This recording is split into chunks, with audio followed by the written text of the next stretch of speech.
Hey all, Kate here from Emerald Minecarts. Now, before this review continues on, I am going to have to explain some things. So, yes, this episode took a while to come out, or this review, because the main website that I use to watch the series still does not have episode 4, so I had to use a different website. And I thought, okay, maybe I won't have to come across more problems. I was wrong. So, midway through the reaction, my headphones decided to, die. So, yeah. So I tried to fix it by plugging it in and still trying to see if I can maybe listen to the episode. The volume did not work. And and then when I when I reloaded the episode, or not the episode, the website multiple times, and I tried to watch the episode, it just kept pausing and unpausing. So, yeah, and also there was no sound either. So, this is basically going to be the first review in this series of reviews for Boobboomger, where there's not going to be any footage. Especially no Patreon exclusive footage. Just because there's nothing in this one doesn't mean you shouldn't support me on Patreon, because, you know, that would financially help me. But, hopefully this is the only time I have to deal with this. I really hope it is. Here's the hope that that statement I just made doesn't age poorly. But, anyways, on to the review. This episode is a voice calling for a hero. Now, from the preview we got last time, this was shown as the Boobboomgers getting arrested episode. Thankfully, that's not the plot of the entire episode. So, the episode starts off with the Boobboomgers discovering that they are on the news from defeating the robot from the last, or not the robot, the monster from the last episode. And we also discovered that a government agency called the ISA, aka International Space Agency, is actually investigating them because they think the Boobboomgers are a threat. Which, if they were a threat, then, I don't think this episode would be called A Voice Calling for a Hero, but, you know. So yeah, after Boom Red and Boom Blue and Boom Dorio discover this, Boom Pink is just on a walk, and two kids are playing with a soccer ball until one of them kicks the soccer ball into the road, and the kid chases after it. The kid almost gets hit by a vehicle, but thankfully Boom Pink morphs and is able to save the kid. And everything seems to be going well.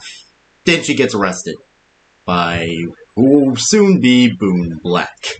So yeah, after that, the banger intro music plays, and then we cut to Boom Red and Boom Blue discovering that Boom Pink has been arrested. This is where we are after this, we are introduced to the ISA, and also the woman that was shown at the end of the previous episode. Her name being Shurabi Saibu, which, again, I'm very sorry if I mispronounced that, because again, like I've mentioned multiple times, I am not Japanese, so yeah, keep that in mind.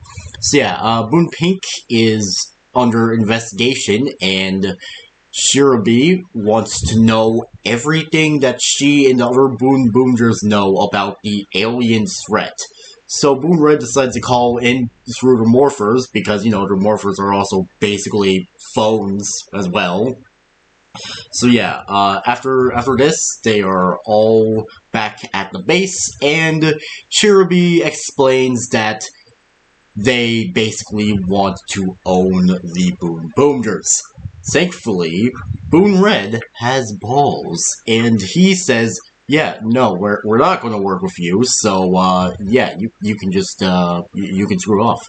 And, yeah, so, the monster of this episode is a sauna machine. which, yes, I know that sounds weird, and it might be confusing considering there's no footage in this episode, but hey, you can look it up if you want to. But yeah, so basically, the Saw the Machine monster makes everyone sweat, so he can get their energy.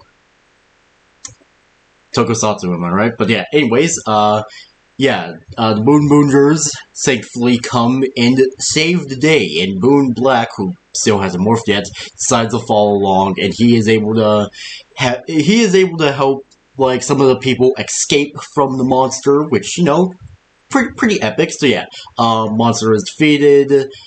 Well, technically defeated. The energy gas releases from him, and then Yorokar steals all of it. Another chase ensues. Yorokar comes out, pukes it all out. The monster is huge. Then our Boobboomgers are able to defeat the monster with their mech, and at the end of the episode, we see that the Boobboomgers and the ISA have formed some form of a relationship, not the same relationship as like the Boobboomgers being owned by the ISA, but yeah, it's definitely some sort of partnership thing. And then after that, well, sadly, I wasn't able to really see the whole song and dance thing, but I was able to see the preview for the next episode, which is where Boon Black finally morphs. So, yeah. I will say, although, yes, my experience was kind of ruined by all of, like, the lag and stuff, that's not going to take away points from the episode. So this episode gets a 6 out of 7 stars. Which, yes, 6 out of 7, because like I mentioned before, I decided to change my rating system. But, 6 out of 7 stars. Yeah, it was a pretty good episode, despite the problems. So yeah, hopefully the next time when I review a episode of Boobboomger, I don't have to go through all of the stress I went for this episode. So, yeah. Sorry if this review seems a bit disappointing, but, yeah, that's just kind of how things happened. Because, again, the website I used still doesn't have episode 4. But, yeah, hopefully that changes, because episode 5 should be around the corner somewhere. But, yeah. So, anyways, that was it for this video. Make sure you all subscribe and like for more, and I'll see you all later. Peace out, home guards, and goodbye!